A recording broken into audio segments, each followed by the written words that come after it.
Hello, my nosy neighbors. We're back with another episode, except this time it's not a story time. I know you guys have heard all of that stuff about Diddy that's been happening, and I just came across this video that we're gonna go ahead and we're just gonna watch together. And it's supposedly a video of like clips and images that are like suspect or something, but let's just see what's going on. Go ahead, grab your snacks and grab your drinks, and let's get started with the video. This ain't no goddamn wig. This is my natural. I don't need to be ashamed of what the you know what I'm saying? I'm bringing it to Toronto and Atlanta. Why is he wearing that wig? You know what I'm saying? Wait, no, but really, so why is he wearing that wig? Does he have a legit reason? It reminds me of Terrence Howard when he had that wig on for that one movie that he was recently in. He might have had a wig on in Hustle and Flow too, but you know, that's not the point. That's not the point. Coming to Atlanta. How I feel?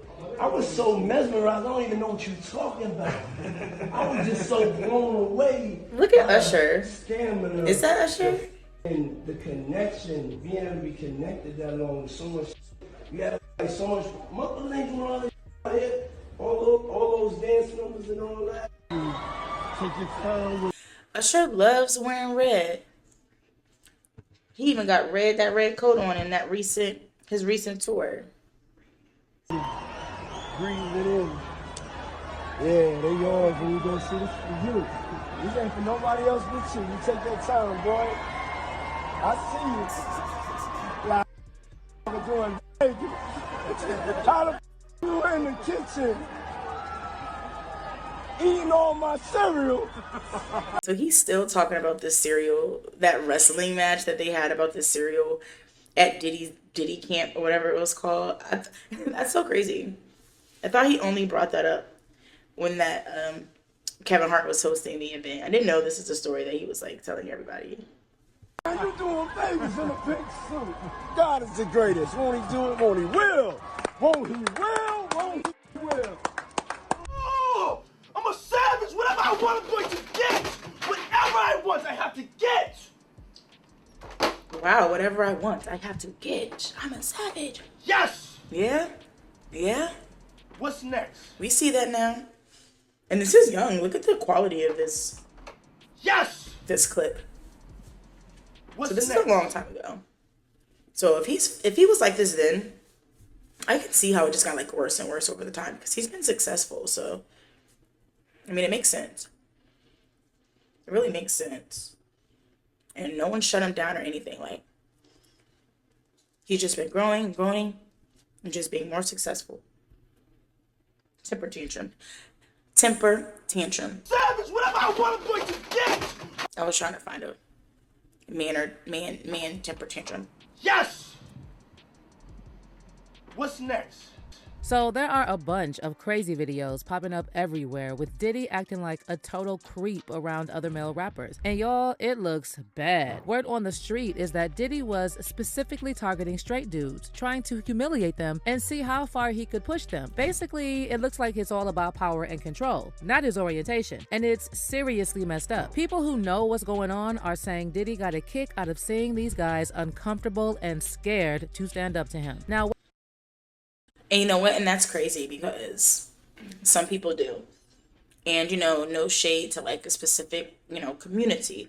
But I've heard people in a specific community, as far as the males, you know, say that they purposely do that stuff. Like they purposely try to flirt and like test people's limits to see how far they're going to go or if they're going to fold. Or I don't know why it brings them joy or excitement. And I don't know what community Diddy's in, but he in some community. That's for sure. He might have his own community because he be doing all types of stuff. whether some of these men were actually okay with it or if they were pressured into doing stuff for Diddy to boost their careers, who knows? But those videos are wild, yo. It's like a laundry list of rappers Diddy supposedly tried to pull this stunt with. Anyway, here are the craziest videos that prove Diddy is a certified weirdo.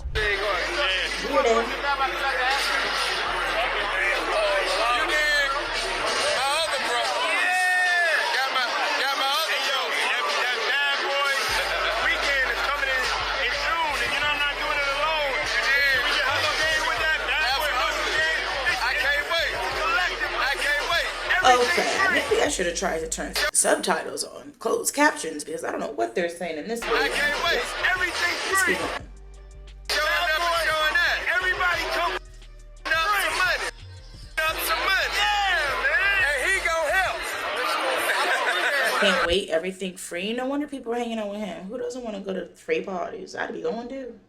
Diddy and Birdman. So with all these new accusations coming out against Diddy, some folks are drawing parallels to the whole Jeffrey Epstein mess. It's like people are digging up old footage and reinterpreting it in this really grim light. Take, for instance, this clip floating around the internet of him chatting with Birdman, congratulating each other with flowers for their success in the business. Now, it sounds innocent enough, but Diddy is acting really weird, hanging on Birdman like a high school cheerleader hugging the star quarterback after a winning touchdown.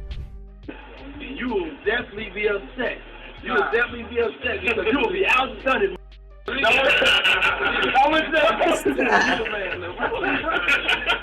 Start working out though. Just start like get in the gym though. You know, I ain't gotta work out neither. But you know something, my thumbs is so strong from counting all that paper. But yo, hold on, tell you. Stop. You gotta do this. Okay, so I was cool with him hanging on him. In my mind, I was like, oh yeah, that's just brotherly love. Like, I mean, I see people hanging out with their friends like that all the time as far as like interaction with guys, young boys, man. Like, you know, it's okay to be happy to see your homie, see your friend. But once he started telling him he was looking good and stuff, that's what got me. Not the fact that he was jumping on him like a high school crush. It's the stuff he's saying after. At one point, Diddy even plans to kiss on Birdman's head. You can imagine this video got a whole lot of people talking. One fan said, boy, I know Diddy and Birdman did some unforgivably sinister-ish. And another one added, after y'all get Diddy, make sure y'all take Birdman next. Diddy and Kevin Hart. So far, folks only brought up Kevin's connection with Diddy in connection to that interview he did with him back in the day, where Diddy talked about him wrestling with Usher over Frosted Flakes. Just don't get close to the bed. Don't get close, but it's just like, yo, we want to thank you for hosting the thing, man. It's been a pleasure. You didn't have to do it, and you did it. No, I definitely didn't have to do it. I definitely didn't have to. First and foremost, I'm not getting in the bed. You know, shout out to him and what he did. I'm just gonna, if we can, just let's just put the camera a little this way, just so we're not. I don't want my shot to even, like, I don't want it to come close to the bed at all. But word on the street is that Diddy later tried to make a move on Kevin too. Now, whether Kevin went along with it or not, well, that's up for you to decide.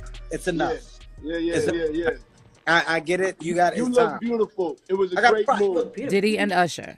Now here's where things get actually sinister. So that Frosted Flakes interview I mentioned, well, Diddy said that Usher was just 10 when they used to wake up and wrestle. From day one, we used to wake up and, pause, but like just back in the days when he was like. Crazy thing is, if someone's spending the night at your house, of course you guys are waking up.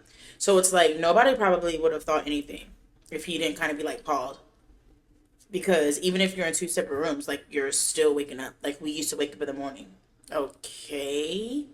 Someone can wake up at the same time as you on the couch. Someone can wake up at the same time as you in the bedroom. Someone can wake up at the same time as you on a blow-up mattress. So he kind of set himself up for being like, pose.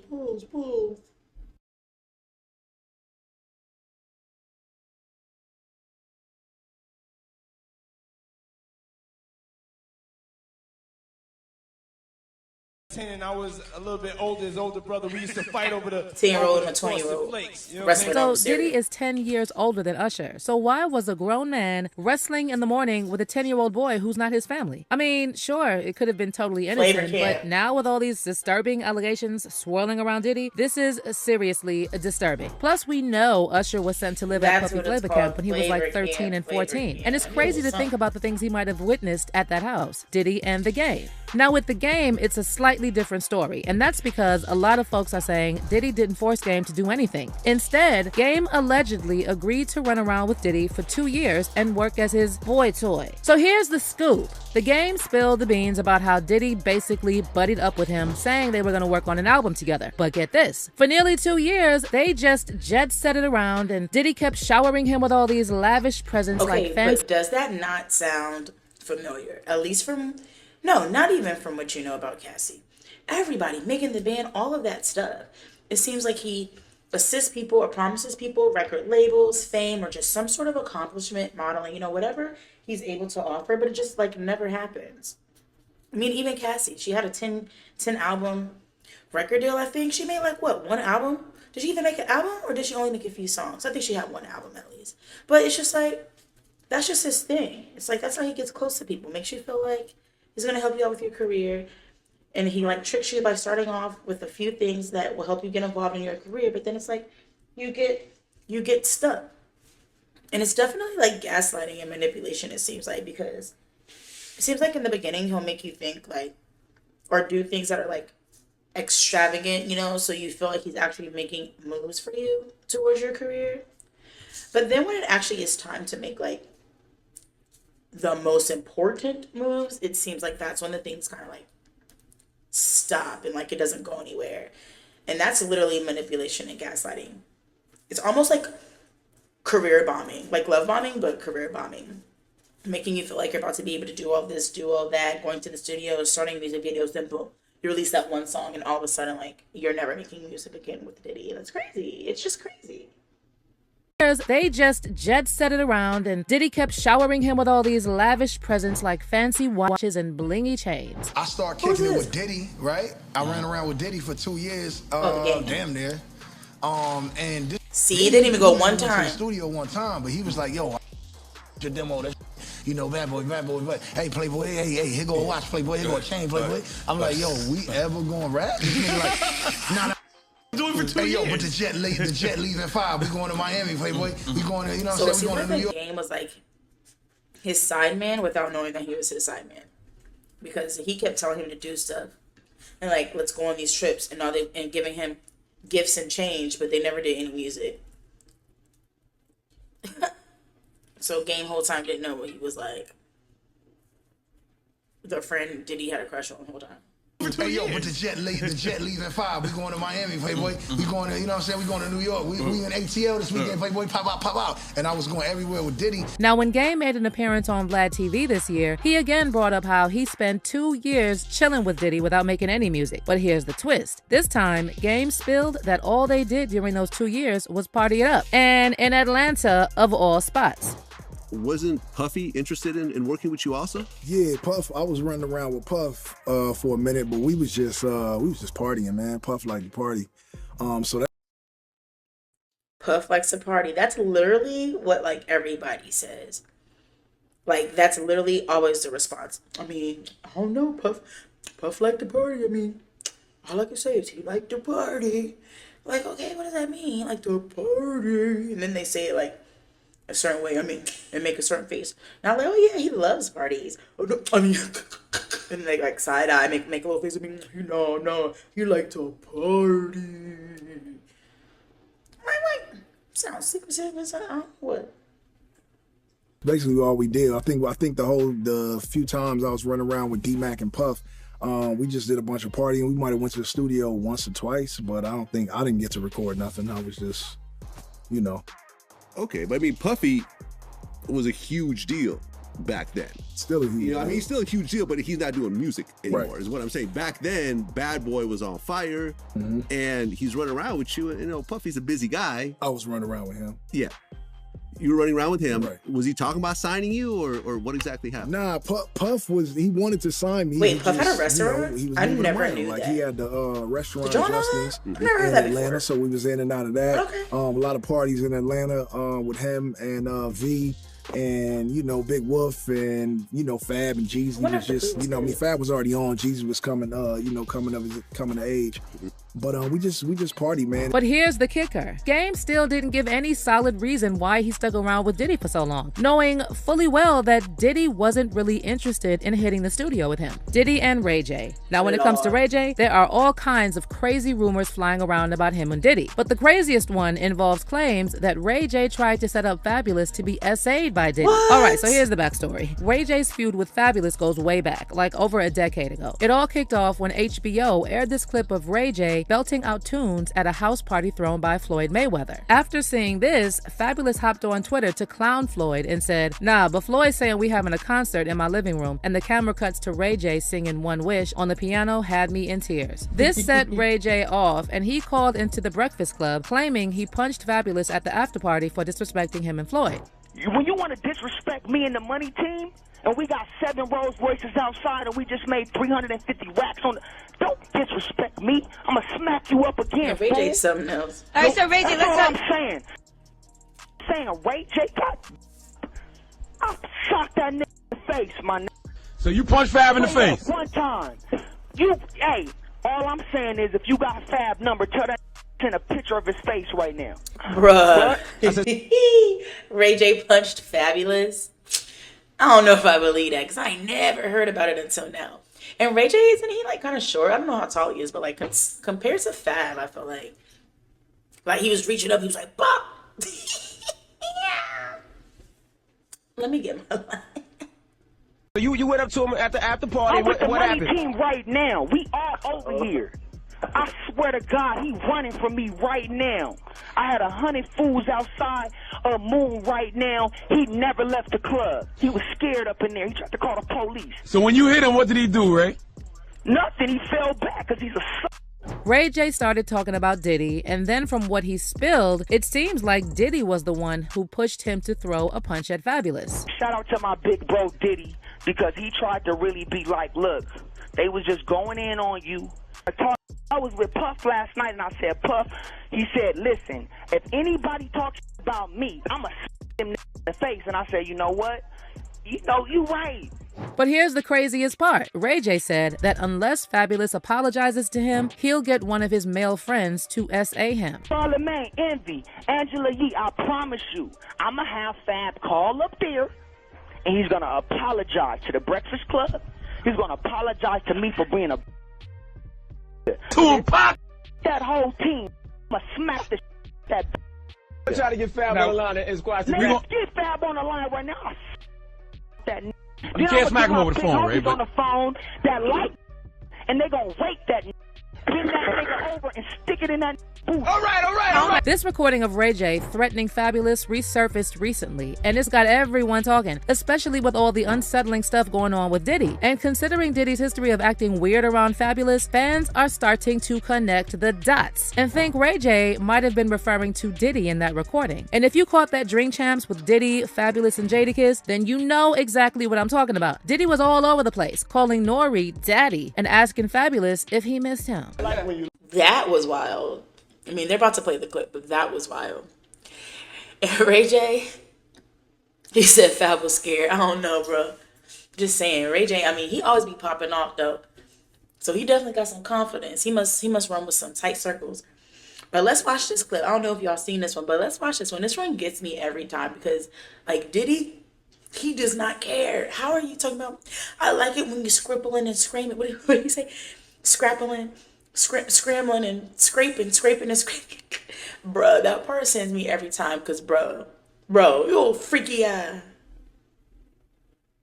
He missed him. I like when you like this, Daddy. Yeah, where you put my bag? Daddy, I like when you scrambling and scraping for I like that. And Nori's just like ignoring him. Okay, yeah, acting like he don't hear him being weird. Just blow it out. It's your birthday every day. Look how he blew that candle on his It's head. your birthday on Drink Champs, goddammit. I'm in. What was your wish for this year? Hey, sneaky. What was your wish? I spent some of the time with my kids. I went out, grabbed a bag, and I spent some more time with my kids. And, you know what I mean? I felt like I was a milestone age. I'm gonna have a party, and we had parties, but I was more like just trying to just vibe, like just see where I look back on where I became. Did you miss me though? For real? Because it seems like a thing. I with miss this partying birthday with party.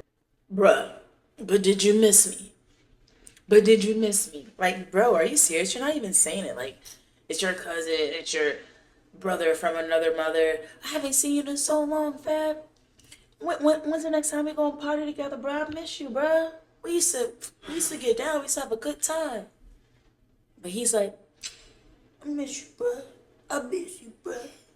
Diddy was really putting the pressure on Fabulous, asking him why they never hung out and partied together. But here's the kicker. Fabulous wasn't just uncomfortable, he looked downright scared of Diddy. Fab even tried to play it off, saying they already had their fair share of partying, and it was almost like he was begging Diddy not to make him party again. It's his birthday with party. Puff, man.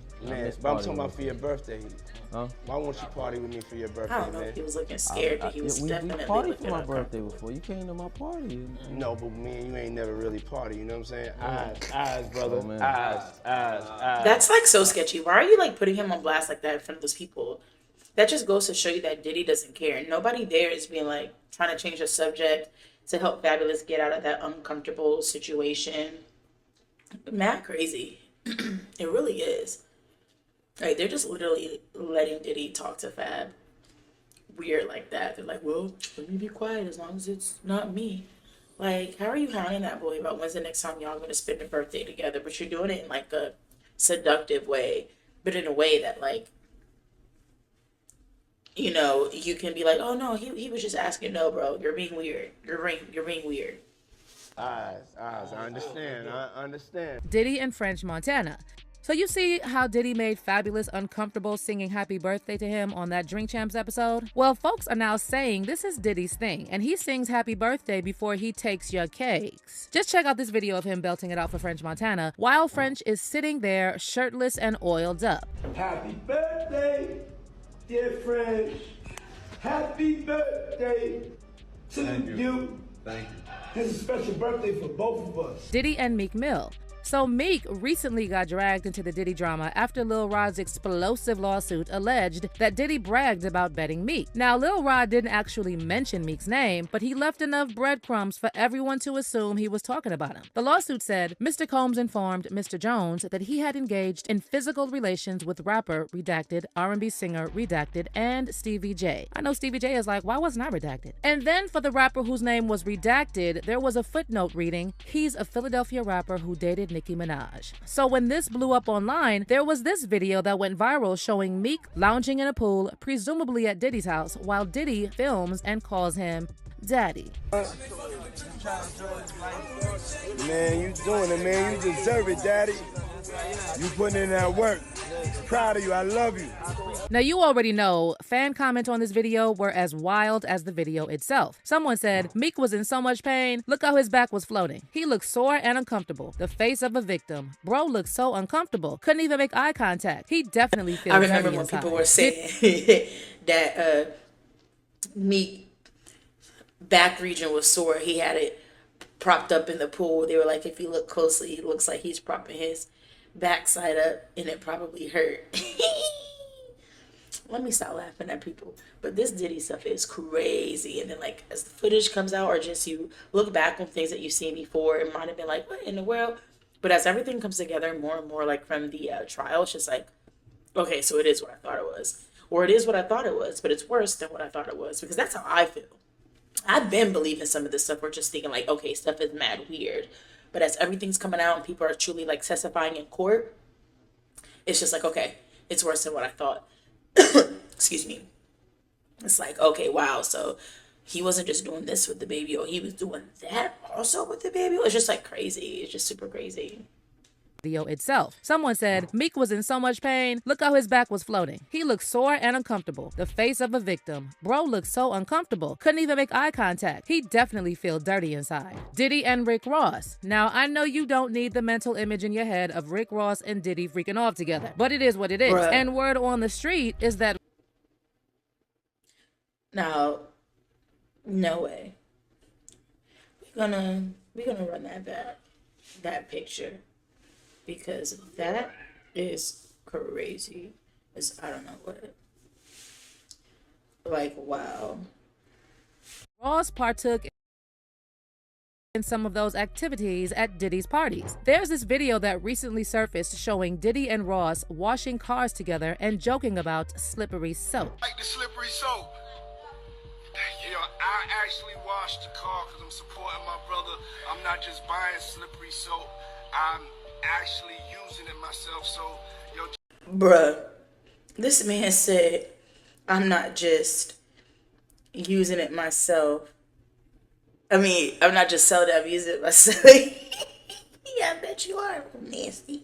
Just stay tuned to see Diddy and Rose wash the car. Diddy and YK Osiris. So YK Osiris has been Doesn't pretty he much owe MIA a from lot the of people spotlight money? Like, I since heard the he Diddy borrowed so allegations much money exploded. from But people word in on the the street industry. is that this young man was traumatized by the industry, and there are even some wild rumors going around that YK was passed around between Diddy and Drake. So rumor has it that Diddy was paying YK to be his boy toy and took him to Jamaica on a luxury vacation. What? When YK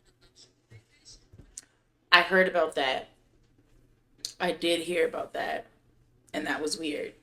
But I did hear about it. So I don't remember what it was that made it seem like it was like boy toy. Like, okay, you can go on vacation with your homie, but I forgot what it was that was going on. Was it like the pictures they were taking or something? Or something weird like that. later appeared on The Breakfast Club, they asked him about this rumor. But YK just nervously laughed and claimed he was in Jamaica with a girl. Did he say he was Diddy's boy toy? I was in Jamaica with him. Oh, I see it now. See? I was in Jamaica with Osiris him. in Jamaica with his alleged boo Diddy. No, not alleged boo. Why did You you in do that Jamaica to with him? Diddy though? No. Oh, okay. I was with a shawty. All right, but Diddy was there. No, he was a whole other different. Oh, so they just made this up? Yeah, they made it up, yeah. Oh, Lord have mercy. But it's like, why is it a secret? Like, what if you were there with Diddy? People go on guys trips all the time. People go on girls trips all the time. You could have just said that you were there with Diddy and y'all was there with girls. Or y'all was picking up girls. I mean, I don't know what the truth is. Like, were you or were you not there with Diddy? So now I'm confused. Were you there or were you not? Because now I want to know. And in that same video, YK spilled the beans about his tight bond with Drake. Apparently, there was this viral video where Drake made YK sing in the crib to settle a gambling debt. But YK insisted that Drake is more like family to him, and he shut down any idea that Drake was trying to embarrass him or anything like that. But Drake, remember you had to say for Drake? Nah, but Drake, my brother though. Like that's my boy. So it's like when we bet and gamble, like it's really ain't about no money. It's really about this fun. But see, there's another wild video making the round where YK is doing sit-ups on Drake's private jet while Drake's artist Baka is taunting him. Now, some people thought it was all just playful banter, but Look, I ain't gonna hold you. If I owe somebody money and all they want me to do is sing so that I don't have to pay the debt, I'm about to be okay. playful banter. But others noticed that YK didn't seem to be enjoying himself one bit. In fact, he literally looks traumatized. Now, I know some people have turned this Diddy situation into a big joke, but let's not forget that Diddy is facing serious and disturbing allegations. Now, and this now I he's never heard officially of. being investigated by never heard of Homeland this. Security. So it remains to be seen how this will play out. As for all these rappers who spent years around Diddy, fans have mixed reactions. They're saying some of these men like Usher and YK Osiris, for example, were definitely victimized at a young age and let down by other adults. But fans are also pointing out that some of these rappers were old enough to know better and were probably willing participants in Diddy's shenanigans. That's the sad part. A lot of these people, at least in the beginning, they were probably a part of something that they didn't realize that they were a part of. And that's just what that is. And then stuff probably just started happening slowly but surely. That's what narcissistic people do. It's like they get you started, they make it kind of seem like everything's good while kind of putting in bits and pieces of like their behavior and how they're going to treat you. And then it's like over time, you're already like so deep into it and you're already used to certain behaviors or doing certain things for this person that you don't even realize that you're being manipulated, gaslit, used, and, taken advantage of. And it's sad. It's very sad because having an emotional and a physical bond with somebody, especially over time, like I'm not talking about some one night thing, I'm talking about over time. These are not things that you can just easily be like, okay, bye. Like breakups are not easy. And I'm not saying these people were breaking up with Diddy, but I'm just saying it's just like when you're doing stuff for a long amount of time for someone, no matter what it is, things do become habits because you have made it a habit, So breaking it, no matter how bad the thing is, it's not something that sometimes can happen overnight. Like sometimes people also don't take accountability or don't want to be honest with themselves that they're being used, they're being played, they're being gaslighted. They're like, no way, I'm just tripping, or it'll get better tomorrow. And that's why people stay longer than they should sometimes, because they're expecting things to change, thinking that things will change, or remembering the good times or the good days that they are having with these people. And they're just like, oh, today's just an off day. You know what I mean? And that's how people stay longer than they need to. Although they probably didn't know Diddy was allegedly secretly recording them. One fan said he was given record deals to these men and then in return asking for S favors. Diddy has secret cameras all over his house, including bedrooms. Then after And see, that's crazy because recording people without their consent, like if you have video cameras, that's one thing, but like recording them doing certain acts and stuff is like no. Because why do you have camera in rooms where you're doing sexual activities with multiple people and then they're not aware? You know, it's one thing if the people know that there's cameras all around or in these rooms and this and that, and they choose to do certain things, so that's on them. But tricking people when they don't know, it's like you're going to an Airbnb and finding out that there's a freaking camera in your shower head. What in the world? over his house, including bedrooms. Then after that, he blackmailed them. He did a comb sting. And someone else wrote, I think this man is evil for real. I'm not talking about his sus moments. If he that way, whatever. But I think he got some very dark, evil things in his closet, man. Something's not right with this dude. But let me know what you think about these videos. Do you think there's something more sinister here than just Diddy being sus? Drop your comments. Super crazy, super weird. It's like, what do you all think about some of these videos that we saw here, you know, that Diddy was involved in? Well, he was involved in all of them, but like, what is your opinion? Like, what do you think? Do you guys like believe the stories more that like he's in trial and things are coming out to light and people are like giving testimonies and stuff like under oath? I know so many people are just like, no, it's not serious. They don't believe it. They don't even believe that the trial is about RICO. Like, some people think they're just proving only domestic violence. And it's like, they're not getting it. They're not getting it. I do kind of agree with that last sentiment that, like, Diddy is evil. I don't even look at him the same. I mean, honestly, I never really looked at him anyway, a certain way. I just knew that he was, like, a mogul, top mogul, you know? A lot of businesses, a lot of enterprises, making that money. Just at the top. But, you know, at the end of the day, I pray for all the people that have been victims of Diddy on whatever level, because trauma ain't no joke, bruh. But y'all have a good day. Y'all know what time it is, okay?